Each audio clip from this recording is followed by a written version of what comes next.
রুই মাছের মাথা দিয়ে এইভাবে মুড়িঘন্ট রান্না করলে সবাই একদম আঙুল চেটে পুটে খায়, এত বেশি মজা হয়। আর আমার আজকের ভিডিওটা সেই সব আপুদের জন্য যারা একদমই রান্না বান্না পারেন না বা নতুন সংসার শুরু করছে, একদমই মজা রান্না করতে পারেন না, আর মাছের মাথা অনেকেই খেতেও পারেন না, তো তারা কিন্তু ঝটপট এইভাবে মুড়িঘন্টটা রান্না করে নিতে পারেন। সো আসসালামু আলাইকুম, সবাই কেমন আছেন? আশা করি ভালো আছেন। আলহামদুলিল্লাহ আমি অনেক বেশি ভালো আছি। আর আজকের ভিডিওটা না আমি দুপুর থেকেই শুরু করছি। এই তো একটা বড় মাছ নিয়ে আসছিল আব্বু সেই দিন, মানে রুই মাছ ছিল।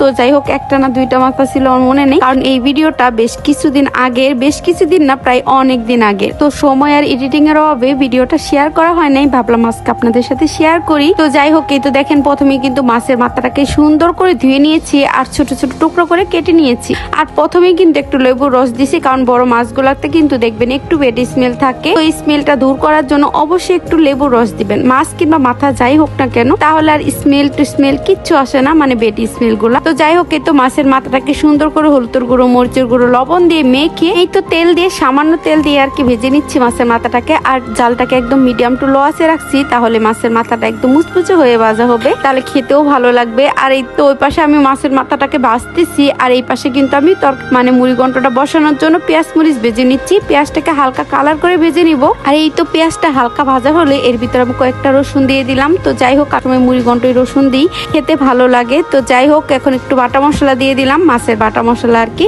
তো যাই হোক, এই তো বাটা মশলা দেওয়ার পরে একটু নেড়ে চেড়ে দেন পানি দিয়ে দিলাম, তারপর একটু হলুদের গুঁড়ো, মরিচের গুঁড়ো দিয়ে আবার একটু পানি দিয়ে মশলাটাকে সুন্দর করে কষিয়ে নিব। আপনি মশলাটা যত সুন্দর করে কষাতে পারবেন, আপনার তরকারি বা মুড়িঘন্ট যাই হোক না কেন খেতে ততই মজা হবে। এই তো দেখেন আমি সুন্দর করে কিন্তু কষিয়ে নিচ্ছি, তারপরে কিন্তু টেলে রাখা আর ধুয়ে রাখা ডাউল গুলা দিয়ে দিলাম। আর এই ডাউলটাকে না আমি একটু ভিজিয়ে রাখছিলাম, তাহলে তাড়াতাড়ি রান্নাটা হয়, না ভিজিয়ে রাখলেও সমস্যা নাই। তো যাই হোক, এই তো দেখেন মশলার সাথে ডাউল গুলাকে ভালো করে কিন্তু আমি কষিয়ে নিলাম। আর এটা কিন্তু মুগ ডাল, আমরা কম বেশি সবাই জানি যে মুড়িঘন্ট মুগ ডাল দিয়ে রান্না করতে হয়, তো এটা বলার কিছু নাই। তো যাই হোক, এখন কিন্তু মাছের মাথাটাও দিয়ে আমি সুন্দর করে মাছের মাথা আর মুগ ডাল সুন্দর করে কষিয়ে নিব। তারপর আরেক চুলায় কিন্তু গরম পানি দিয়ে দিয়েছিলাম, কষানোর পরেই গরম পানি অ্যাড করে দিলাম। আর গরম পানি দিলে আমি বরাবরের মতো আজকেও বলতেছি, যদিও সবসময় বলি যে গরম পানি দিলে তরকারিটা তাড়াতাড়ি হয়, খেতেও অনেক ভালো লাগে। তো যাই হোক, এই তো দেখেন পানি দেওয়ার পরে আমি একটু নেড়ে চেড়ে দিচ্ছি, তারপরে ঢেকে দিব। আর একটু পানি অ্যাড করে দিলাম, যেহেতু মুগ ডাল কিন্তু একটু পানি টানে,